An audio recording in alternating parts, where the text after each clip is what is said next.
Hi guys and welcome back to the Mighty Blues. My name is of course Cameron and welcome back today to another live stream. It is Friday, hope you all are doing well. It is the game preview. Everton taking on Crystal Palace tomorrow afternoon at Goodison Park. 3 o'clock kickoff, I can't remember the last time we had a 3 o'clock kickoff at Goodison Park, to be perfectly honest with you, so it would be good to get back to some form of normality. And Frank Lampard's Everton team go into this game off the back of 3 straight Premier League defeats and really needing a win tomorrow. Look, I said it yesterday, and I don't like to sit here and label games must win for the for the sake of it. And I fully understand that we are early on in the season. I fully understand that we are obviously pre the World Cup break. We're only in October, and there's a lot more football to be played this season, and there's a lot more games of football to pick up results in. But this one tomorrow very much does feel like a must win for multiple reasons, really. I think the biggest one being to sort of get ourselves out of what is now a little bit of a bad run of form. As I mentioned, 3 straight defeats, obviously, to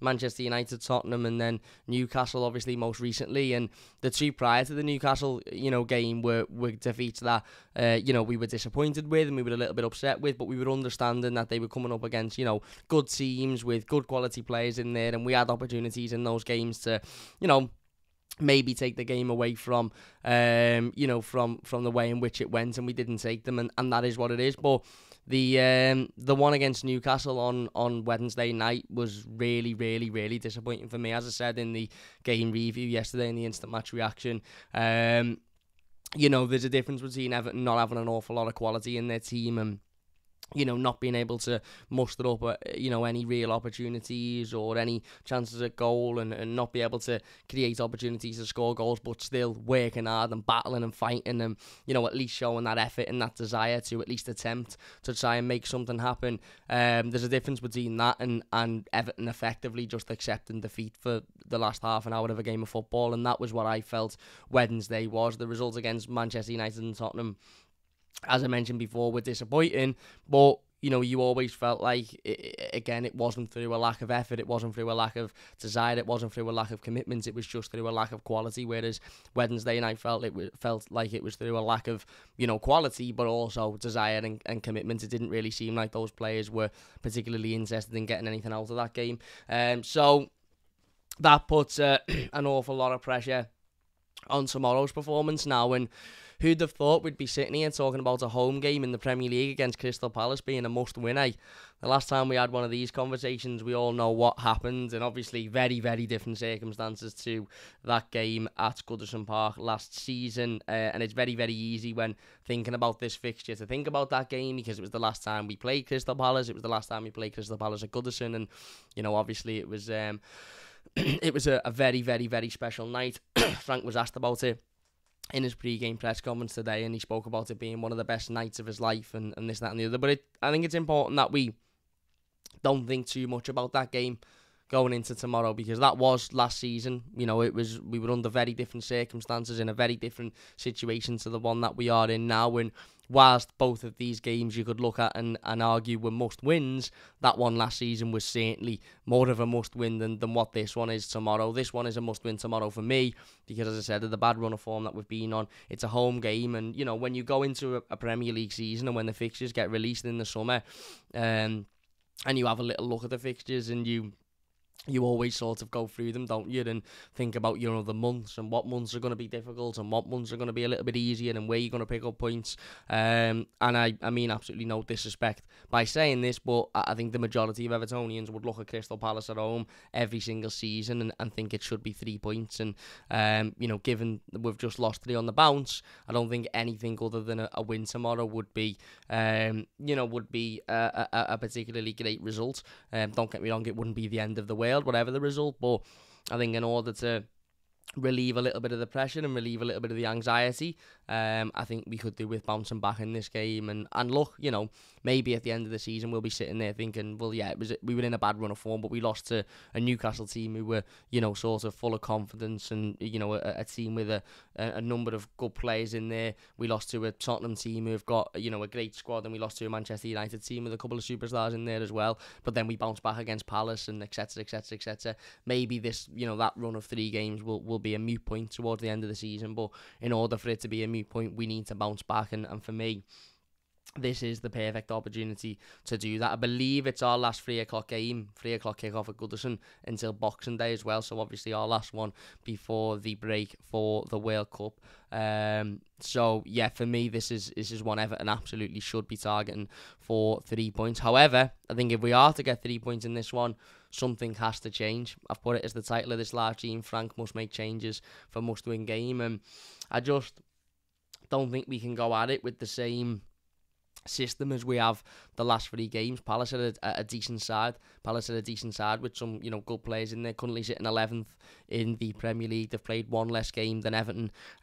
Won 3, drawn 4, lost 3. So they've lost 2 less than Everton and one more than Everton. Obviously sitting 3 points above Everton. If Everton were to win tomorrow, they would of course go above Crystal Palace. And we already know, the quality that Crystal Palace have got in that team. The likes of Wilfred Zaha, Michael Elise, Eze as well. I'm not too sure what the fitness stance is on Eze and Elise, but they are absolutely fantastic footballers when fit. Odson Edouard can be a handful as well.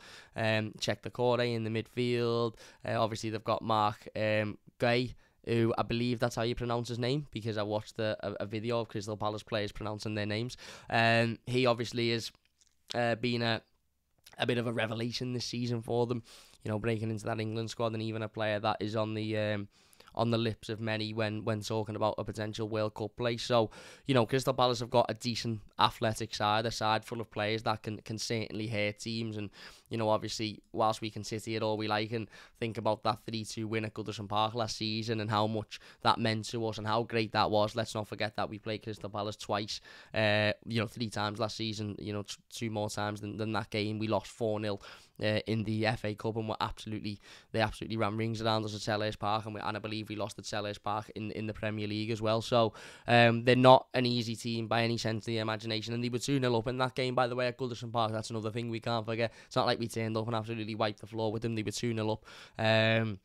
Jordan Ayew, who scored on that day, shouldn't have been on the pitch on that day, but nevertheless he was, and he ended up scoring, and they showed in that game that they have the quality to be able to to be able to knock it past players, to be able to beat players, to be able to create opportunities, and they've certainly got that pace and that power in attack to be able to put the ball in the back of the net, and that's what worries me a little bit.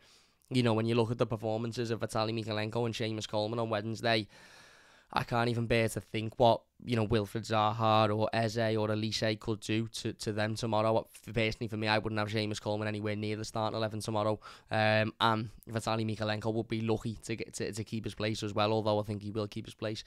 Because you just can't have, a 34, 35-year-old right back who has already shown, in the last week that if you knock the ball past him, he's completely void in the game.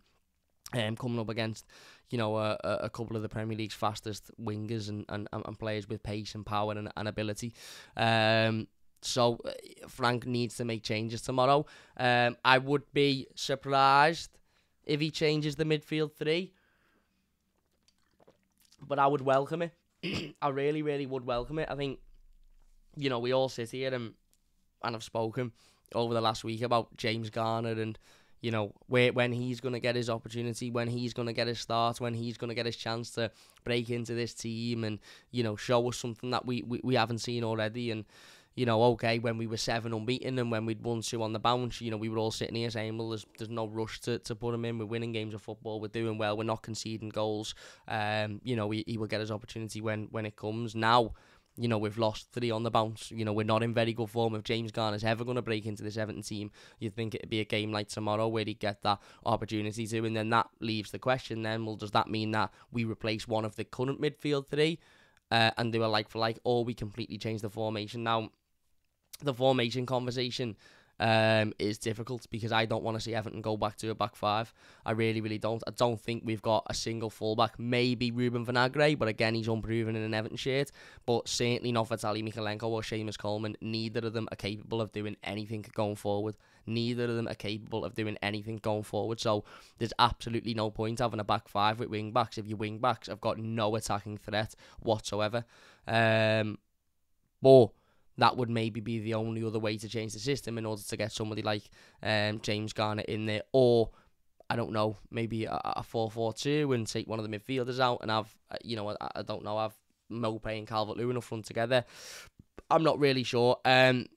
I will be giving my predicted starting 11 a little bit later on in the live stream, as we do with all of the game previews. But I've got a sneaky suspicion, and this is just a sneaky suspicion, by the way, this isn't anything other than a sneaky suspicion, that we may see Alex Iwobi played in a different position tomorrow. Now, listen, I've had conversations with people over the last couple of weeks, and people are running the argument of if Alex Iwobi plays, he has to play in central midfield. And I get that, because Alex Iwobi has been absolutely phenomenal in central midfield this season. He's had a couple of sort of, his last couple of games haven't been as effective as previous, but, for the most part of this season, he's been absolutely phenomenal in that area. But the reality of the situation is that midfield three haven't worked now for pretty much 3 games on the bounce.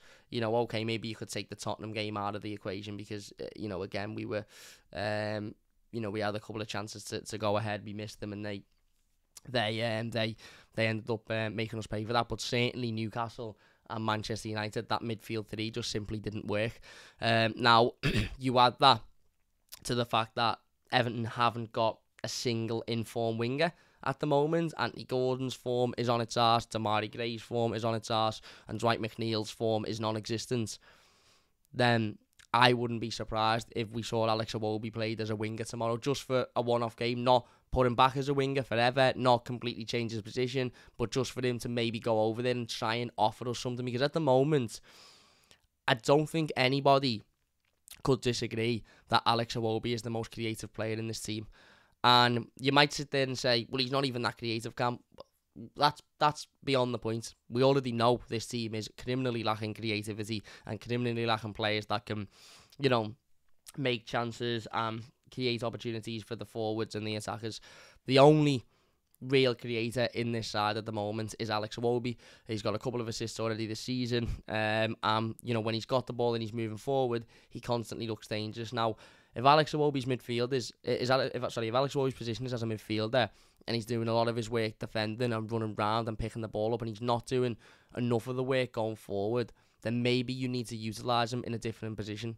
And that's maybe where James Garner steps in, and James Garner fills the place in midfield, and you put Iwobi on one of the wings, because I don't know whether I can sift through another 90 minutes of Anthony Gordon running the ball out of play and doing nothing, and Damari Gray doing 700 step-overs only for the defenders to just nick it past them.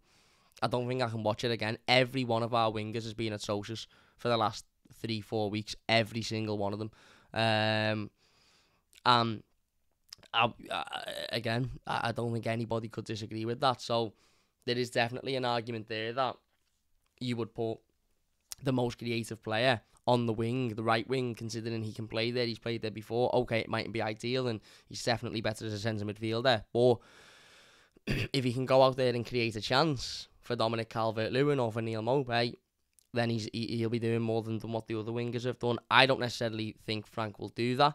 I think we're more likely to just see the same midfield three and the same front three, to be honest with you. In fact, I'd be very surprised if there's any real change within the team. Maybe Mason Holgate for Seamus Coleman. A bit of good news from Frank Lampard's press conference today is he did confirm that the club hope Nathan Patterson will be back fully fit and available for next week's game against Fulham, which is obviously massive. It's been a long 2 or 3 weeks without Nathan Patterson. We have desperately missed him. And if he is back for that game against Fulham, then that is absolutely massive news, because we are in desperate need of him. Because, as I said, Seamus for me just isn't good enough anymore. It's as simple as that. Whether you like him or not, he isn't good enough anymore. Logan has donated £4.49 to the live stream. He says, "Hi mates, Coleman has passed it. What a player he was. He shouldn't be playing. Why can't we put a young in there? Cody and Taki are leaders. It's sad." The only sort of other natural right back at the club, I suppose, would be Stanley Mills. It's not just about having other leaders in the defence, so you should be able to put a young lad in there. Stanley Mills very, very clearly isn't ready for Premier League football. He very clearly isn't good enough. He isn't developed enough for Premier League football yet. And that's why he isn't getting a look in this team. The Coleman argument I agree with. However, hopefully next week we won't be having the conversation because Patterson will be back and he'll be ready to go, which is we can only cross our fingers for. But yeah, as I said, Crystal Palace, decent side, had a relatively decent start to the season. 2-1 win against Wolves last time out, midweek on Tuesday night. 2-0 with Leicester away from home on Saturday, which was probably a little bit of a disappointing result for them considering Leicester's form and the current situation there. They did beat Leeds 2-1 the week before at Selhurst Park. They were beaten by Chelsea 2-1 at Selhurst Park. Obviously, Conor Gallagher scoring the winning goal in the dying moments of that game. Drew at Newcastle 0-0 week before that, away from home, obviously, which is one more than what Everton could do. A draw with Brentford, defeat to Manchester City, a win at Villa, a draw with Liverpool at Anfield as well, and a defeat to Arsenal on the opening day. So games that you would expect them to lose, they're losing, but losing marginally. And games that you would probably expect them to win, they're winning. And they're doing well in, and as I said, they're getting points as well. A draw at St James's Park is a good point. A draw at Anfield is obviously an extremely good point as well.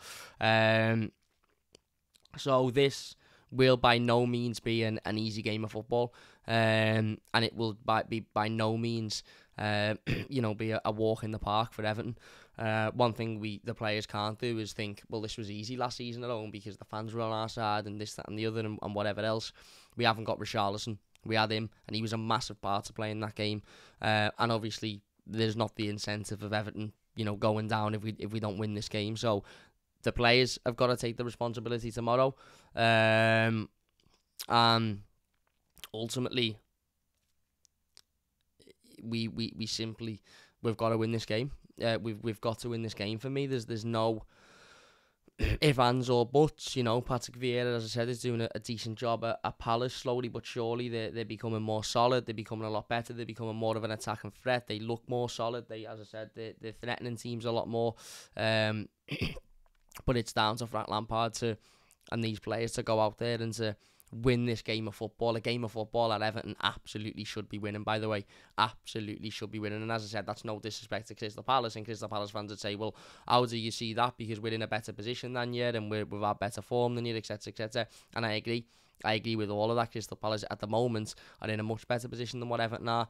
But the reality is if Everton are going to win games this season, these are the type of games that you win. And I don't think it will be easy. I don't think it will be a walk in the park because we simply can't create chances. So if we are to win, I would expect it to be a 1-0 or a 2-1. I don't expect this to be a high-scoring game whatsoever. One thing we absolutely cannot do is lose this game of football because it'd be 4 defeats on the bounce. It would be a defeat at home to a team that you would look at and think we should beat. And I think that's when a little bit of stress, a little bit of panic, a little bit of worry would creep in. A win tomorrow would alleviate a lot of that stress, would alleviate a lot of that panic, and would help us go, right, okay, we put those 3 games behind us, and now we build on this win against Palace. But it will be difficult. Yatesy says, if you could take one Palace player, who would it be? I'd take Elise. It would be Elise or Eze for me. I think the pair of them are absolutely fantastic footballers, and I think the pair of them would improve Everton tenfold. Anyway, let's get into some of the live comments then before we go into our predicted starting 11. Gang says, you okay, mate? What's happening? What's up? Cam says, the Blues is right and must win against Crystal Palace. A says, Wonderlust. The Blues says, I'd take a draw just to stop the rot. These are better than us this season. They are better than us this season. And, again, this will be an extremely difficult game, and I think in other circumstances, maybe Crystal Palace wouldn't have completely capitulated last season, at Goodison Park. If it wasn't for the crowd, if it wasn't for, I think Frank Lampard at half-time, drilling into those players how important that game was to win, then maybe Crystal Palace would have, been a little bit more calmer, not made the mistakes that they did, and maybe they'd have saw that game out. But the reality is that, for me, we need to win this game. We draw it, and, okay, it's not the end of the world, but I'd still be sat here disappointed with a draw. I would. We're no different than last year. Everyone else has improved. I think we've improved. With our defence is significantly better, more solid, more consistent, and even in the games that we've lost recently, the two centre-halves haven't been the issue. And our midfield, for the most part, is improved massively as well, in my opinion. But everyone's entitled to their own opinion. Stephen says, how would you set this Everton team up tomorrow, Cameron? We'll do our predicted starting 11 in a moment, and you will find out. Gang says, think the manager is clueless. Interesting. Coleman got cooked 6 times in 15 minutes or something like that. He did. He was absolutely rinsed against Newcastle. It was sad, really. The Blues says, funny how every manager seems to be the problem. Everyone was saying this when Carlo played shocking football. Well, I don't really know who else would be the problem. But listen, I think it's far too early to jump on the conversations about Frank Lampard's future. But tomorrow, you will understand why those conversations will be being had if we lose again tomorrow. Gang 1 says DCL is shit, another Andy Carroll. I don't agree with that, mate. I don't agree. That's been out for a long time. I definitely give Vinagre. Says Yates. Miko is pure as defender, as centres and attacker among fullbacks. We need a new striker, says Stephen.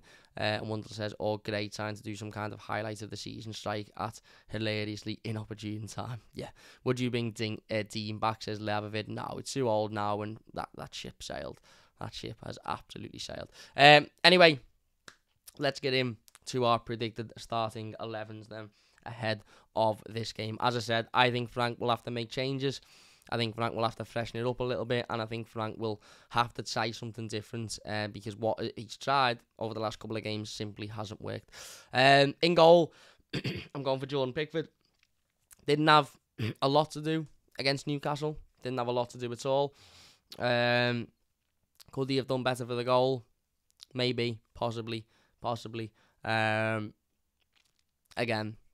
probably being a little bit harsh, putting it on him, but he maybe could have done a little bit better. But anyway, he's number one. There's no other conversation. If he's fit and he's ready, he starts. Left back, I am going to go with Vitaly Mykolenko for the sole reason is to the fact I'm putting Mason Holgate at right back, and I don't think he will change both fullbacks in one game. Having said that, Vitaly Mykolenko was absolutely horrendous on Wednesday, and is very, very, very lucky to keep his place in this team, if he is to keep his place in this team. But look, I think he's been good for the majority of the season. Last couple of games, he struggled for me. Last 2 games, he struggled and he's been poured in. But again, for the rest of the season, he's been relatively solid, and I think it's a bit unfair to sit here and have a go at him, considering I think he's been quite good for the majority of the season. So he keeps his place. Centre backs, of course, absolute lightest day. I'm gonna keep the 4 at the back. Cody and Tarkowski, no need to have any real conversation about them. They start. Right back, I'm going with Mason Holgate.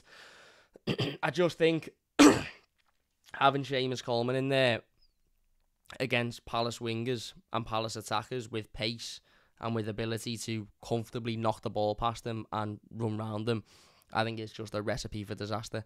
And I think Seamus Coleman tomorrow could be embarrassed if he is to start. Now, don't get me wrong, he might turn up because it's at home and it's Goodison and the atmosphere, and Palace wingers mightn't turn up and he might be great, but I just think that mismatch in pace and stamina, it wouldn't be a comfortable viewing. Plus, look, he offers us nothing going forward anyway at the minute. Neither does Mason, so they've got the same in common there. Seamus is probably a better defender. Well, he is a better defender, but Mason's pace and stamina will make up for, I think maybe the lack of, the difference in defensive ability. So yeah, I'm going with Mason Holgate. He might go with Seamus Coleman because Nathan Patterson might be back next week. I don't know. But I'm going with Mason Holgate. Midfield 3, I am going to go with Onana, James Garner. As I said before, listen, Garner Gay was very, very good in the first half against Newcastle and not very good in the second half. Onana was very good for 10 minutes and then was awful for the rest of the first half and then was okay in the second half. And if James Garner is going to start for Everton, if James Garner is going to break into this Everton team, if James Garner is going to give Frank Lampard something to think about, then I think it's this type of game that he will make that breakthrough. I really, really do. Now, you might think, well, where's Iwobi, Cam? I'm putting Iwobi on the wing for me tomorrow. Now, again, I don't think Frank will do this. I think Frank's more likely to go with the same midfield three, to be honest with you, and just hope that it works because we're at Goodison. But I'm putting Iwobi on the wing, and as I said, I get people saying Iwobi should only play in midfield, and Iwobi's being great in midfield. I get that, and I completely agree. The reality of the situation is Iwobi is our most creative player, and our wingers have been horrendous recently. Absolutely horrendous recently. So I'm putting Iwobi on the wing. I'm putting Dominic Calvert-Lewin up front, and I'm putting Dwight McNeil on the other side. I don't think either of Anthony Gordon or Damari Gray should start. And what I will be saying to Iwobi and Dwight McNeil is, see that big 6-foot centre forward in the box there with the man bun? Every single time you get the ball, don't try and take your man on. Don't try and do 100 step overs. Don't try and throw yourself over in the box. Just use your right foot, Iwobi, and your left foot, McNeil, and put it on his head in the middle, because that's the way we're going to score goals. And that's what I would go with. Listen, it will probably be wild the mark of what Frank will go with, but we'll wait and see. We'll wait and see. This is going to be a difficult game. Of course, it's going to be a difficult game. Palace are a decent side, and Palace are a side that are more than capable of, of taking this game away from us. They've got the quality to do that. They've got the ability to do that, and they've got the confidence at the moment. But for me, this is a game that Everton absolutely have to be winning.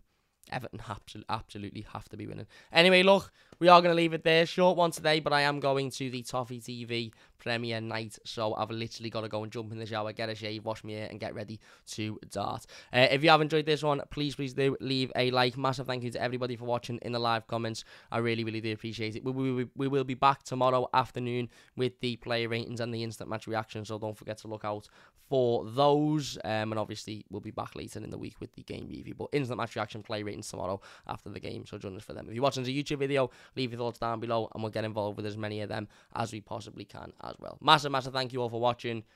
Big game this one. Let's hope Everton can go out, win it, and we can put the last 3 games to one side and forget about them. Big thank you all for watching. Up the Toffees, and we'll see you later.